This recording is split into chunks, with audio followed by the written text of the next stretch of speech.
Hello दोस्तों, आज इस वीडियो में हम लोग देखेंगे बिहार विधान परिषद के द्वारा जो बहाली निकाली गई है, नियुक्ति निकाली गई है, उसके बारे में पूरा हम लोग उसका विज्ञापन देखेंगे। ठीक है, जो नोटिफिकेशन आया हुआ है, देखिए यहाँ पे लिखा हुआ आवश्यक सूचना विज्ञापन संख्या 2024 डाटा एंट्री ऑपरेटर, सहायक प्रशासक पदाधिकारी और आशुलिपिक के रिक्त पदों पर सीधी भर्ती है। तो ठीक है, तो इस पर क्लिक कीजिए तो आप इसका नोटिफिकेशन डाउनलोड कर सकते हैं। ठीक है, और इस नोटिफिकेशन में हम लोग देखेंगे क्या क्या इसका फ़ी रहने वाला है, और फिर कब से इसका फॉर्म शुरू होने वाला है, कब तक फॉर्म फिल किया जाएगा, एज क्राइटेरिया क्या होगा, और फिर एग्ज़ाम का पैटर्न क्या होगा, हर एक चीज़ इसमें सिलेबस वगैरह हर एक चीज़ देखेंगे। तो इसके लिए आप इनके वेबसाइट पे आ सकते हैं। ठीक है, बिहार विधान परिषद .gov.in पे।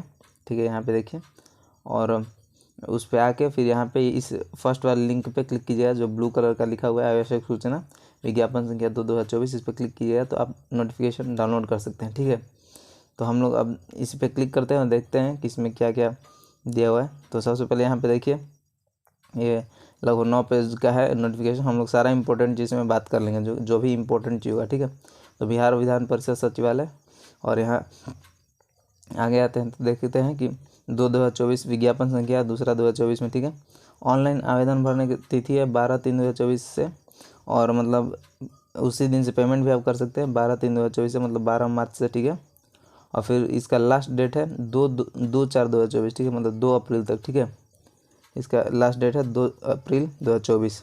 ठीक है दोस्तों, इसका लास्ट डेट 2/4/2024 है। ठीक है, और उसी दिन तक पेमेंट भी कर सकते हैं। और आपके इनके बिहार विधान परिषद .gov.in पर जाके कोई भी चीज़ इन सूचना इसके अंतर्गत में आप जान सकते हैं उस पर। ठीक है, और फिर 12/3/2024 से मतलब 12 मार्च से ये 2 फ़ोन नंबर पे आप कॉल लगा के कुछ भी जानकारी लेना हो इस एग्ज़ाम के बारे में तो पूछ सकते हैं। सोमवार से शनिवार 10 से 5 बजे तक। ठीक है, 12 मार्च से शुरू हो सकता है, मतलब हेल्पलाइन नंबर है एक तरह से ये। ठीक है, होगा, और इस दिन मतलब उस दोनों नंबर पर कॉल करके देख सकते हैं। ये मैंने बता दिया आपको, 12 मार्च से शुरू होना है, 2 अप्रैल तक इसका फॉर्म फिलिंग का लास्ट डेट है। ठीक है, और डाटा एंट्री ऑपरेटर, आशुलिपिक और सहायक प्रशाखा पदाधिकारी 3 पदों पर भर्ती होनी है। ठीक है, इसमें अब हम लोग देखते हैं कि किस प्रकार से इसका वितरण है, मतलब इस पोस्ट का सारा। ठीक है, तो सहायक प्रशाखा पदाधिकारी का देखेंगे तो टोटल 19 पोस्ट है, यहाँ पे देख सकते हैं आप दोस्तों।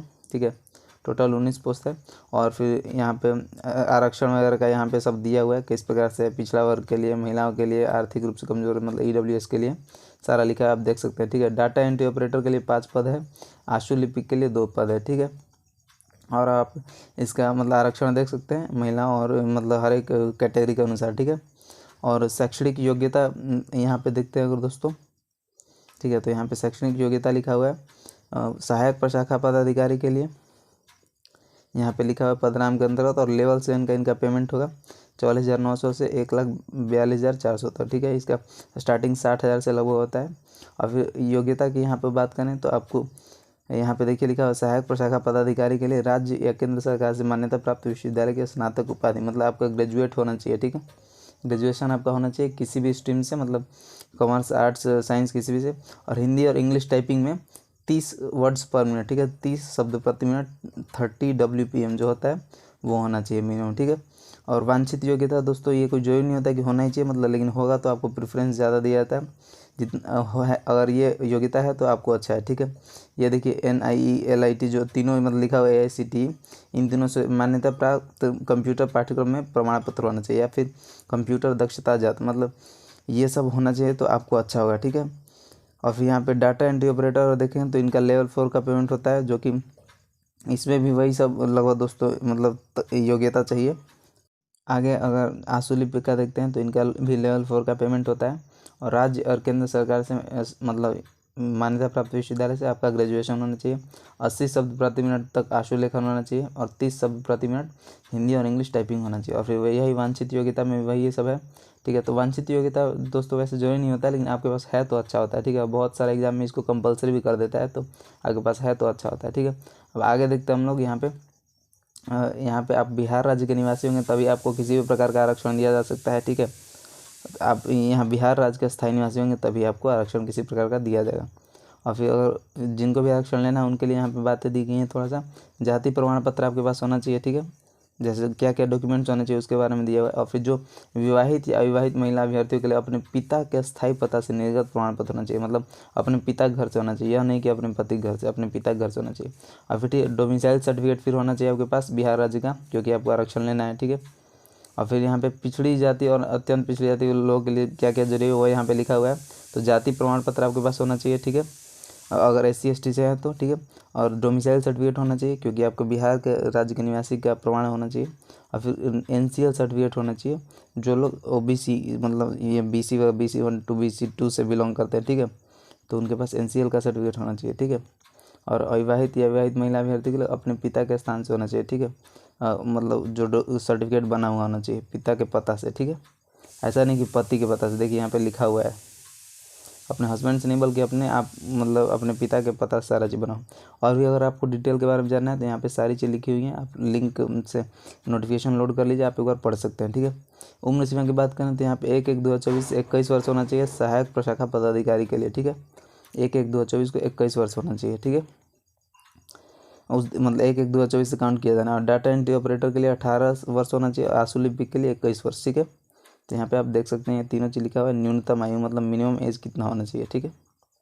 और फिर आगे बढ़ते हैं, हम लोग देखते हैं अधिकतम आयु के यहाँ पे देखते हैं तो अनारक्षित पुरुष के लिए 37 वर्ष है, अनारक्षित महिला के लिए और पिछड़ा मतलब किसी प्रकार के महिला के लिए अनारक्षित महिला, पिछड़ा वर्ग एवं अत्यंत पिछड़ा वर्ग पुरुष एवं महिला 40 वर्ष, ठीक है। अनुसूचित जाति अनुसूचित जनजाति के लिए 42 वर्ष, ठीक है। अब यहाँ पे देखते हैं परीक्षा की पद्धति के बारे में थोड़ा सा दिया हुआ है। अभी जो डिटेल देख रहे हैं दोस्तों तो आप इसमें पढ़ सकते हैं, आप इसको नोटिफिकेशन के बार लोड करके, ठीक है। जो जो इम्पोर्टेंट चीज़ है मैं आपको बता दे रहा हूँ। तो यहाँ पे तीनों पोस्ट के लिए जो परीक्षा होगा उसके बारे में थोड़ा दिया गया। तो सहायक प्रशाखा पदाधिकारी का 3 चरणों में होगा परीक्षा। फर्स्ट चरण में OMR शीट पे MCQ एग्ज़ाम लिया जाएगा। फिर सेकेंड मतलब चरण में हिंदी इंग्लिश टाइपिंग लिया जाएगा, ठीक है, और MS वर्ड प्रोसेसिंग वगैरह का टेस्ट लिया जाएगा। और थर्ड जो मेंस में होगा वर्णनात्मक होगा, ठीक है, उसमें मतलब एक्सप्लेन करके हर चीज़ लिखना होगा, जैसे डिस्क्रिप्टिव पेपर होता है, ठीक है, वैसा होगा। फिर यहाँ पे फिर हर एक के बारे में डिटेल भी दिया हुआ है कि क्या क्या आपका होना चाहिए।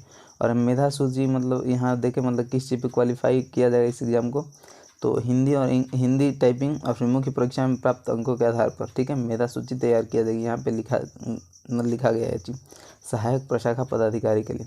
अब यहाँ पे डाटा एंट्री ऑपरेटर के लिए देखते हैं तो यहाँ भी प्रारंभिक परीक्षा OMR पे होगी MCQ वाली, ठीक है। और फिर हिंदी एवं इंग्लिश टाइपिंग होगा और फिर वही वर्ड प्रोसेसिंग वगैरह कंप्यूटर का थोड़ा सा जांच होगा, ठीक है।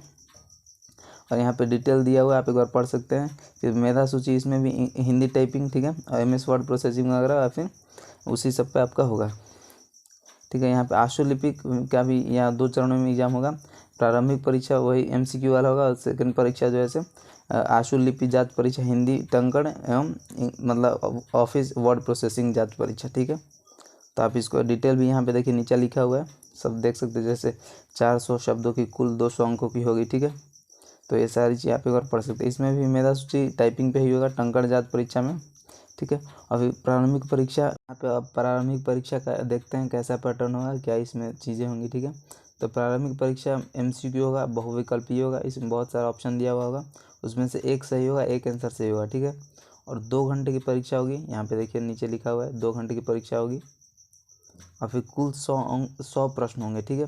400 अंकों की परीक्षा हुई, एक प्रश्न 4 मतलब अंक लिए हुए होगा। और फिर जो भी सही करेंगे उसके लिए 4 अंक मिलेगा और एक मतलब गलत करने पे 1 अंक काट लिया जाएगा, ठीक है। और हिंदी और अंग्रेजी मतलब मीडियम होगा, आप दोनों में से कोई सिलेक्ट कर सकते हैं, ठीक है। और इसका थोड़ा सिलेबस दिया हुआ है, मतलब क्या क्या विषय होंगे ये बताया हुआ है। फिर नीचे सिलेबस भी दिया हुआ है दोस्तों। यहाँ पे सामान्य अध्ययन, सामान्य विज्ञान एवं गणित और फिर मानसिक क्षमता एवं जांच एवं तार्किक विचार मतलब रीजनिंग, ठीक है। तो सामान्य अध्ययन में 40 होगा, विज्ञान और गणित में 30 और फिर रीजनिंग में 30 क्वेश्चन, ठीक है। और इस प्रकार नीचे और भी देखेंगे तो यहाँ पे सिलेबस डिटेल दिया हुआ है। सामान्य अध्ययन में यहाँ पे देखिए बहुत सारी चीज़, समसामयिक, भारत एवं इसके पड़ोसी देश, तो एक बार देख सकते हैं आप इसको, ठीक है, क्या सिलेबस रहने वाला है। विज्ञान का यहाँ पे दिया हुआ है और फिर मैथ्स का अंक गणितीय संक्रियाएँ, समानुपात, औसत वगैरह, ठीक है, ये सारी चीज़ें दी हुई। फिर रीजनिंग पढ़ सकते हैं, सादृश्य, समानता एवं भिन्नता वगैरह, आप इसको एक बार देख लीजिएगा, ठीक है। और फिर यहाँ पे मुख्य परीक्षा का पाठ्यक्रम एवं अंकों का विवरण निम्न प्रकार से। तो मुख्य परीक्षा क्योंकि दोस्तों सिर्फ सहायक पदाधिकारी का होना है, ठीक है, तो इसलिए उसी के बारे में यहाँ पे डिटेल दिया हुआ है, ठीक है। तो अंक 100 होगा, ठीक है, और अवधि 2 घंटे का होगा, ठीक है, 2 घंटे का पीरियड होगा एग्जाम का। और फिर इसके बाद नीचे और भी डिटेल दिया हुआ है स्पष्टीकरण में, देख सकते हैं।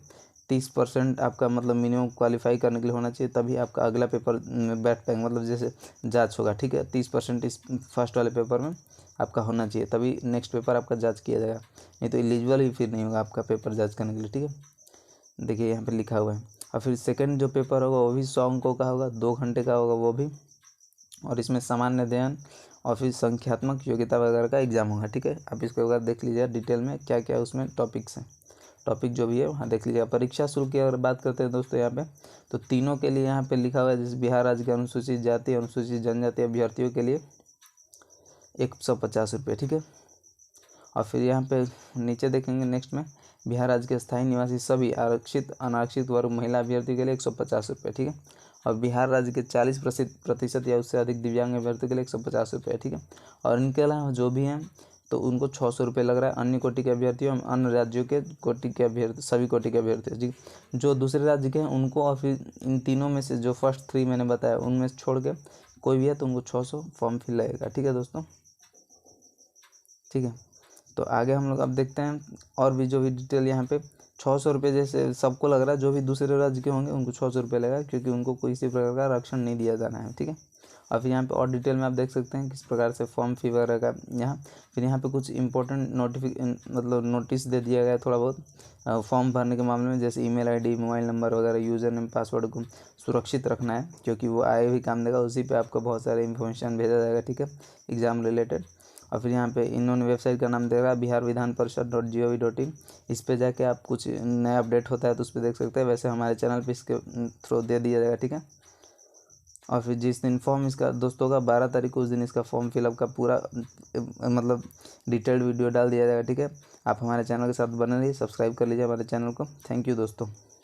आगे भी और आपको कोई दिक्कत हो तो कमेंट हमें ज़रूर करें। Thank you.